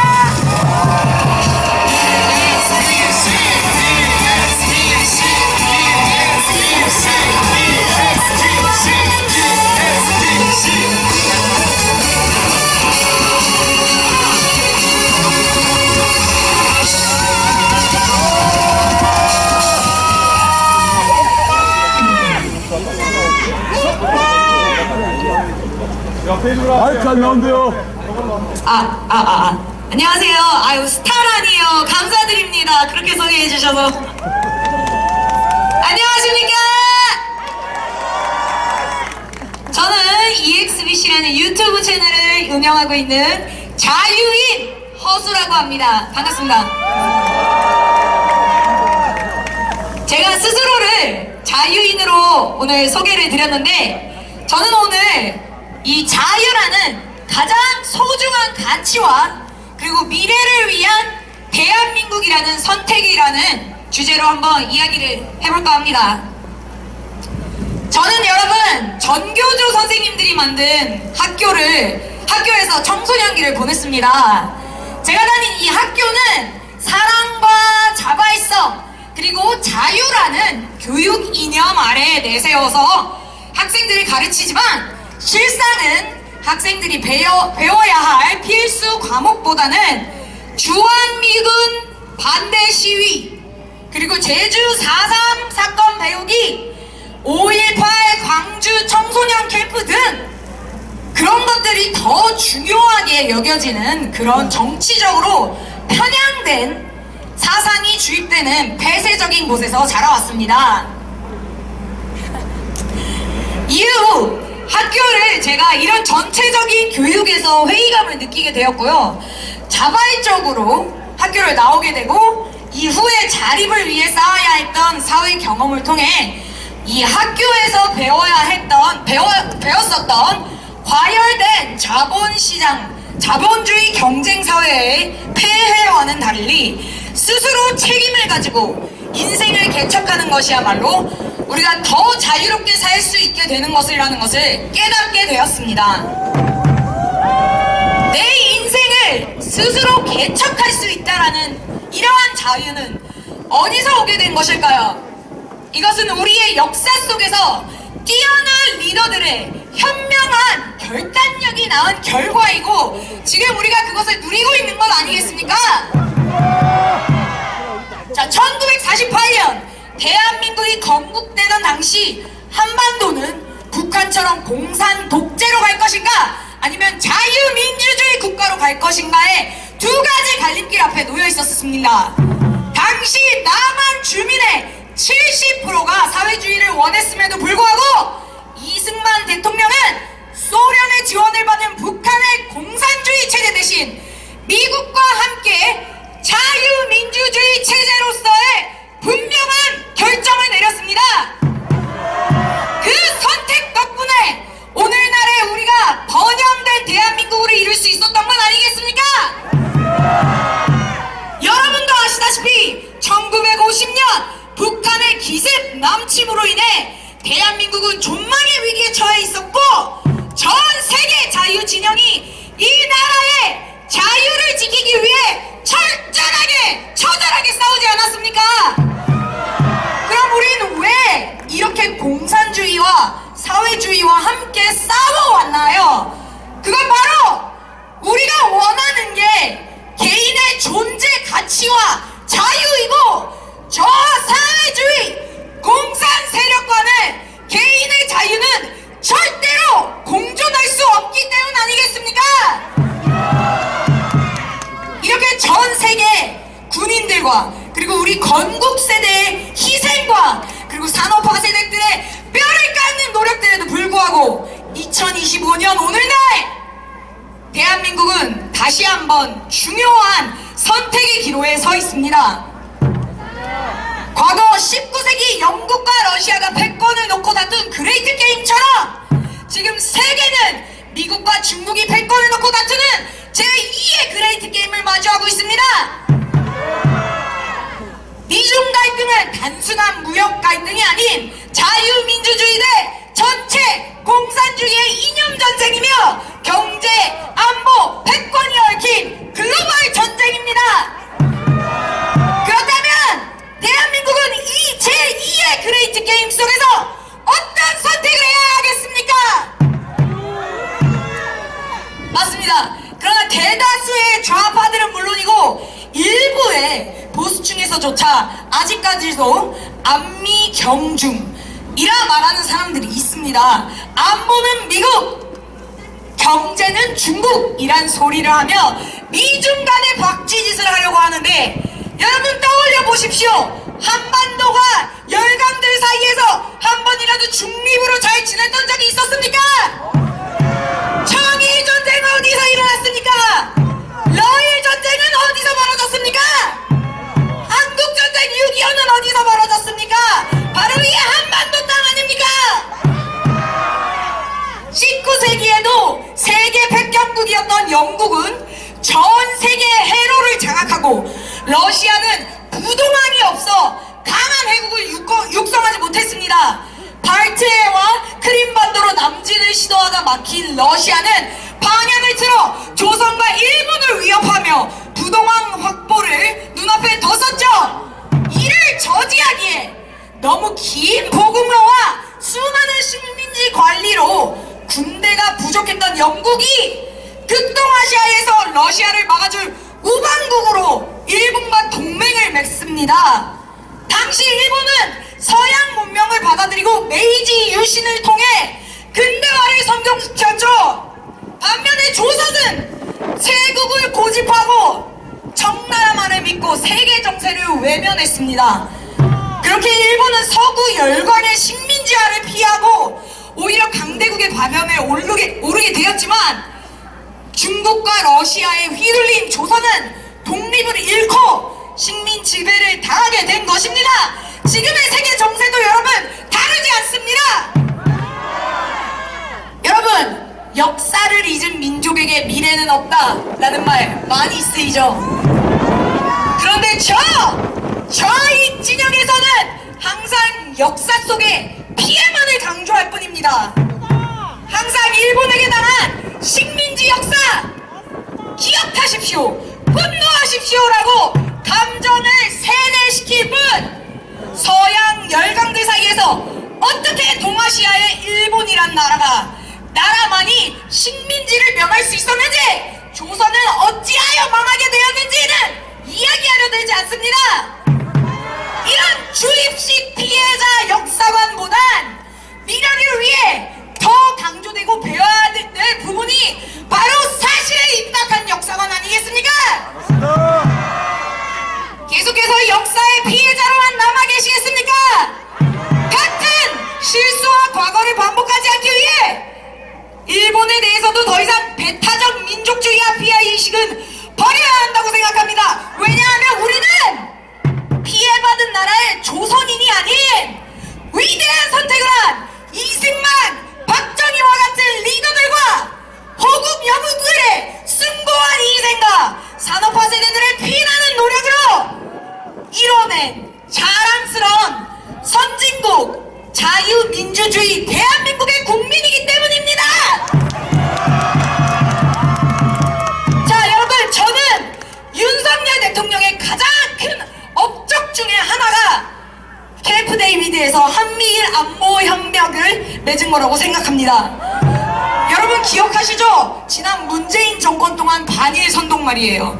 온갖 미디어에서 앞장서고 일반 국민들까지 나서서 반일을 외칠 만큼 온 나라가 보편적으로 들썩이지 않았습니까?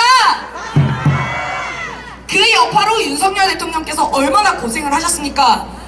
한미일 외교, 굴욕 외교니 오므라이스 외교니 조롱 섞인 말도 들어야 했습니다.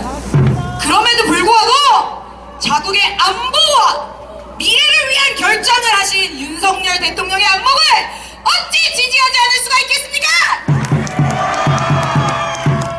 자, 이럼에도 북한과 중국, 그에 굴종하는 한국의 간첩들은 왜 이렇게 반일에 집착할까요? 이것은 단순히 양국의 과거사 문제가 아닌 반미로 대한민국의 안보를 심각하게 저해시키려는 목적이 아니겠습니까? 한국과 일본이 협력하지 않으면 미국의 동북아 안보 전략이 약화되고, 이는 곧 한국과 일본 모두의 안보 불안정으로 이어질 수 있음에도 말입니다. 그렇게 되면 누가 웃게 되겠습니까? 맞습니다. 반일을 해서 이득 보는 자들 바로 북한, 중국 아니겠습니까? 일본 또한 미국의 핵심 동맹국이며 한국 역시 미국과 혈맹입니다. 대한민국은 자유민주주의 국가로서 태평양 전선에서 미국, 일본과 함께 자유진영의 핵심 축이 되어야 합니다. 전 세계 바닷길을 제패한 지금의 백군국 어디입니까? 맞습니다. 미국이죠. 그러나 미국과 다르게 중국에겐 이 바닷길이 엄청난 핸디캡입니다.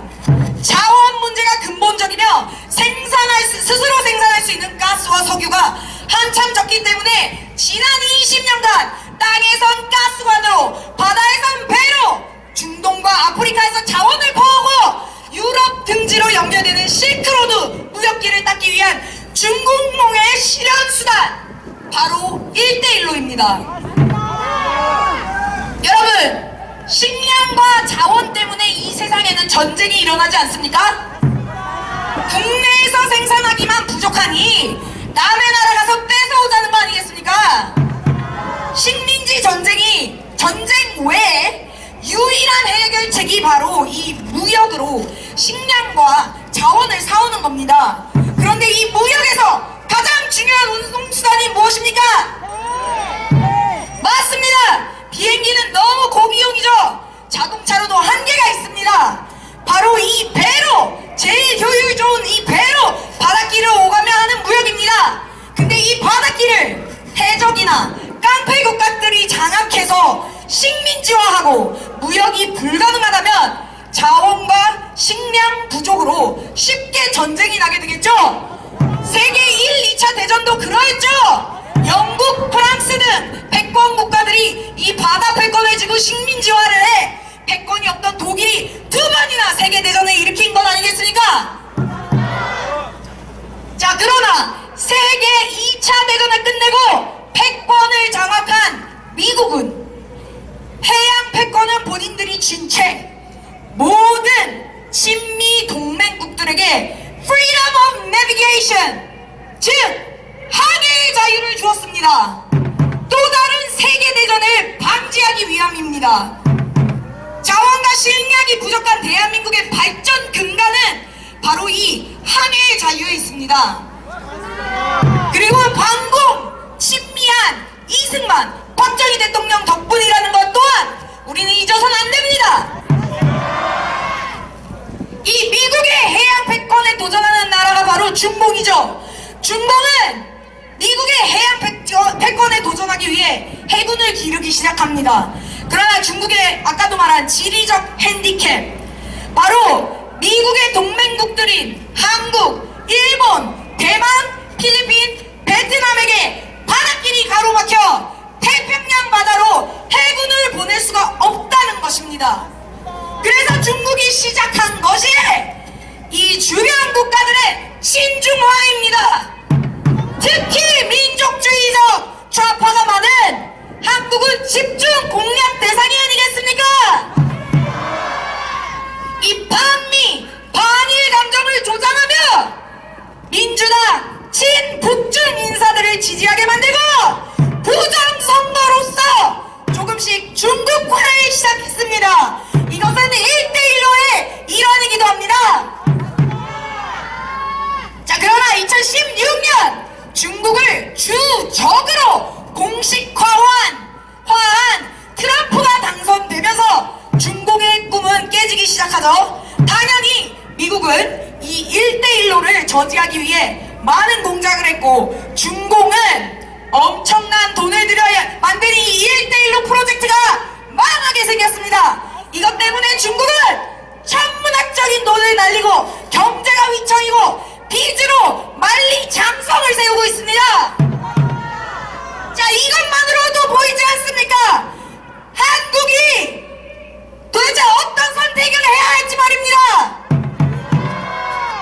그럼에도 불구하고 애초에 우리의 혈맹인 미국과 동맹인 대한민국이 미중 간에 중립을 한다는 건 말이 되지 않습니다.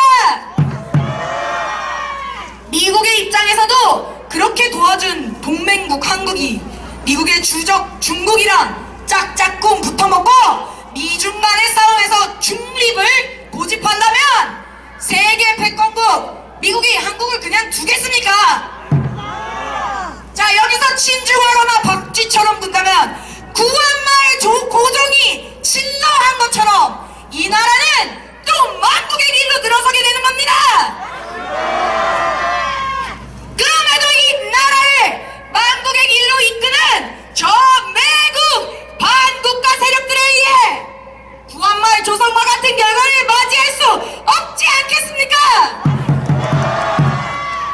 이 제2의 미중 그레이트 게임 최전선에 있는 우리에게 중국에 대한 모호한 태도는 오히려 위험을 초래할 것입니다.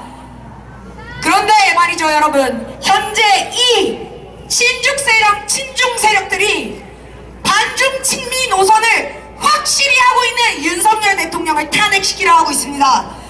여기서 윤석열 대통령이 탄핵된다면 부정선거로 이 나라는 중공화를 짜력으로 막을 수가 없게 되고 대한민국은 중국의 속국이 되어 미국에 의해 중공과 함께 반드시 망하게 됩니다. 그렇기 때문에 우리는 반드시 윤석열 대통령의 탄핵을 저지하고 부정선거 수사를 통해 이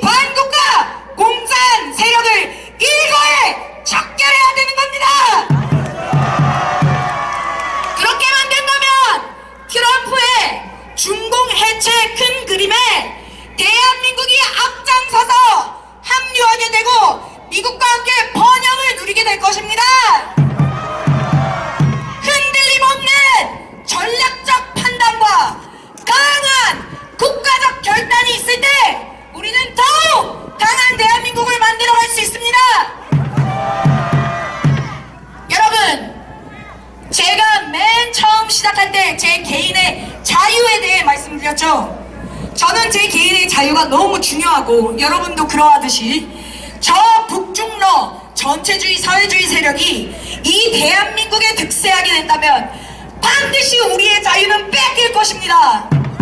왜냐하면 사회주의와 전체주의와 개인의 자유는 절대로 공존할 수 없기 때문입니다.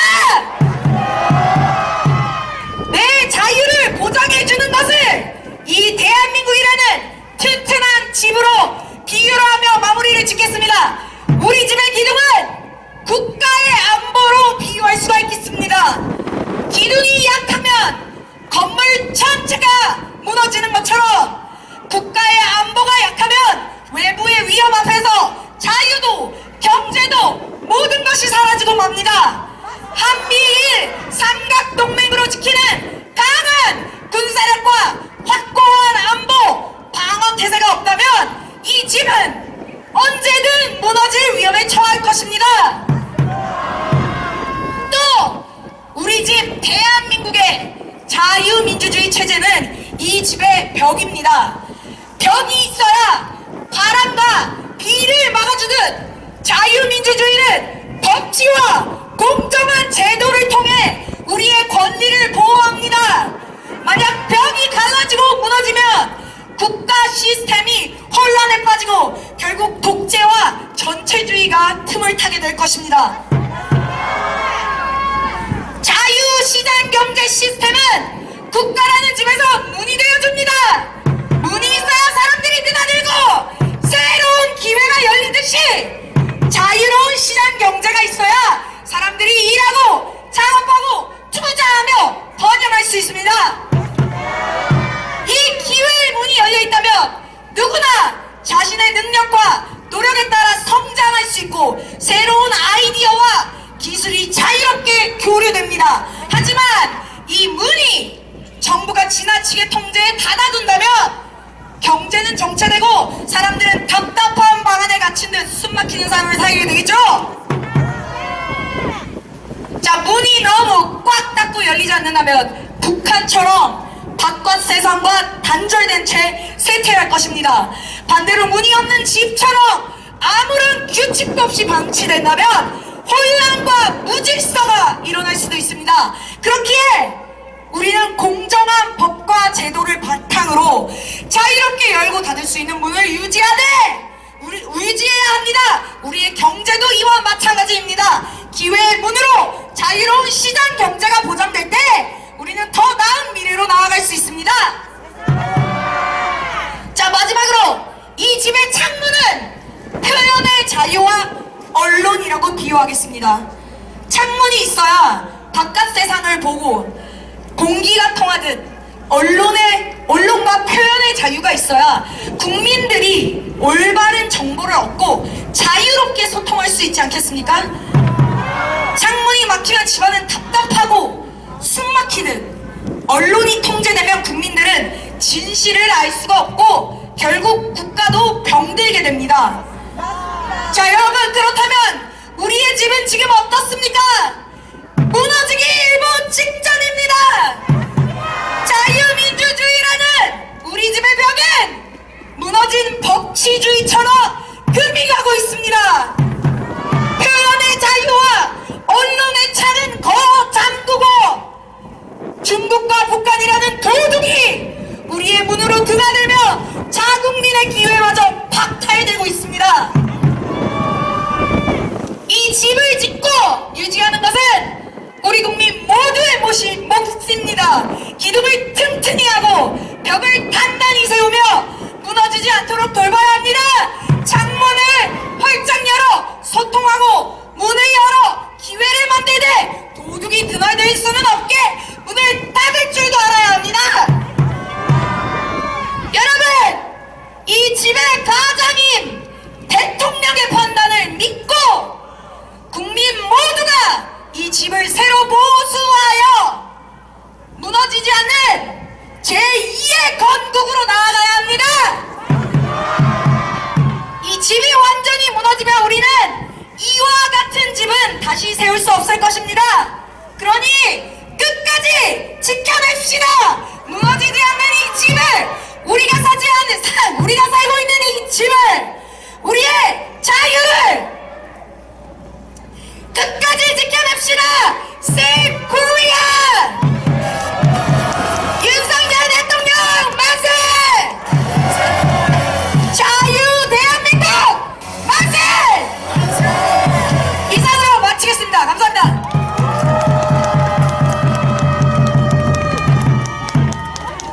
와우, 깜짝 놀랐습니다. 작은 최고의 목소리는 하늘을 뚫게 생겼습니다. 아, 지식은 왜 이렇게 빵빵하게 많으신지요? 다시 한번 박수 부탁드립니다. 자, 마무리 구호 한번 하도록 하겠습니다. 서기탄핵! 불법 탄핵! 탄핵기가! 탄핵카카! 오늘도 수고하셨습니다. 애국동지 여러분. 이제 저희 퍼스트 코리아 시민연대, 네, 세이브 코리아 위원장이신 정세윤 대표 나와서 광고하시고 최봉식 목사님 나오셔서 마무리 기도해 주시고 오늘 순서 모두 마치겠습니다. 좋은 날씨 고생 많으셨습니다. 예, 제 어렸을 때 별명은 순둥이였습니다. 학교 다닐 때는 모범생이었고 직장 다닐 때는 제 별명 뭔지 아십니까? 정성기였습니다. 그런 제가 지금 이 강단에 올라서서 마이크를 잡고 있습니다. 믿기지가 않습니다. 왜 그럴까요? 예, 맞습니다. 대한민국이 무너지고 있기 때문입니다. 제 와이프가 제가 이러고 있는 걸 환영할까요? 정말 싫어합니다. 정치인들 맡기지 왜 당신이 설치냐고, 어울리지 않는다고. 맞습니다. 정말 어울리지 않습니다. 제 성격하고. 그런데 며칠 전 와이프가 집에 가니까 와이프가 하는 말이, 이재명 무죄 나오는 걸 보고 여보 판결이 왜 이래? 깜짝 놀라면서 저한테 묻더라고요. 그렇지, 나라가 무너지는 거 봤지? 그래서 내가 나서는 거야. 사람들이 안 나서니까. 그러니까 저보고 이제 열심히 하라고. 네, 맞습니다. 수긍을 하더라고요. 맞습니다. 그저 바라만 보고 있던 저희 와이프도 이제 개몽을 하였습니다. 지금 오른쪽에 젊으신 분들이 많이 왔더라고요. 여러분 반갑습니다. 지금 여기 수고하시는 분들이 있죠. 제 퍼스트 코리아 시민연대입니다. 원래는 이제 세이브 코리아 전국 모임 이 집회에 저희들이 수고를 하고 있습니다. 왜냐? 원래는 교회가 나서서 해야 됩니다. 근데 용기 있게 나서는 교회가 없습니다. 그래서 시민연대가 나와서 이렇게 하고 있습니다. 다른 데는 그래도 교회들이 많이 도와주고 있습니다. 순수하게 여기는 교회 없이 시민연대만 모였습니다. 여러분 정말 대단하신 겁니다. 예, 그리고 오늘 29일이죠. 이제 며칠 남지 않았습니다. 선거가 있을 겁니다.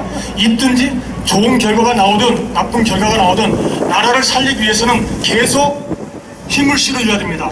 그래서 이 다음 주에도 계속 모일 겁니다. 여러분 나오실 수 있죠? 네, 감사합니다. 수고하셨습니다.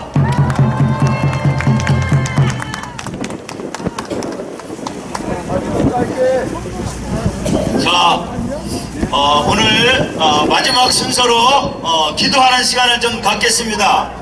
하나님께서는 믿음의 기도를 기뻐하십니다. 우리가 기도한 것은 받은 줄로 믿고 감사하시기를 바랍니다. 우리가 기도한 것은 하나님께서 이루어 주신 것을 믿고 선포하는 여러분이 되시기를 바랍니다. 이 산더러 들려 바다에 던지우라, 그렇게 말하고 그것이 이루어질 것을 믿고 의심치 않으면 산이 바다에 던져지리라. 우리 예수님께서 그렇게 말씀하셨습니다. 믿음의 기도를 하시기를 바랍니다. 자, 기도하시겠습니다.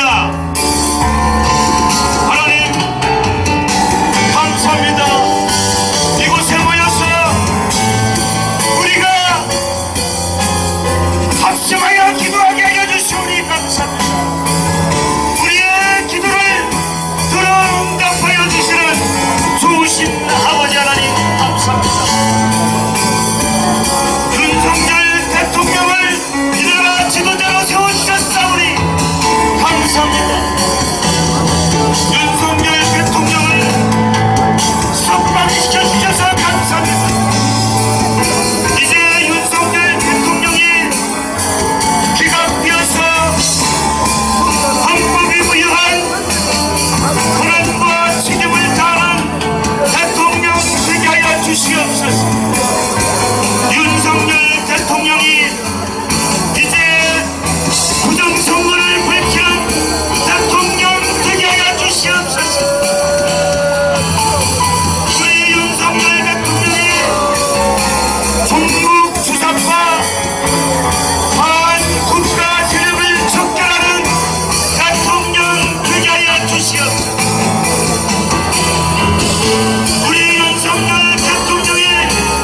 애국 성도들을 불리듯 일어나게 하여 주신 것 감사합니다.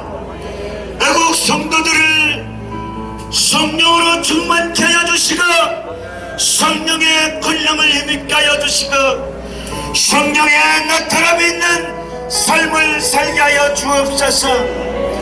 애국 성도들이 가는 곳마다 어둠의 원수가 떠나가게 하시고 귀신들이 떠나가게 하시고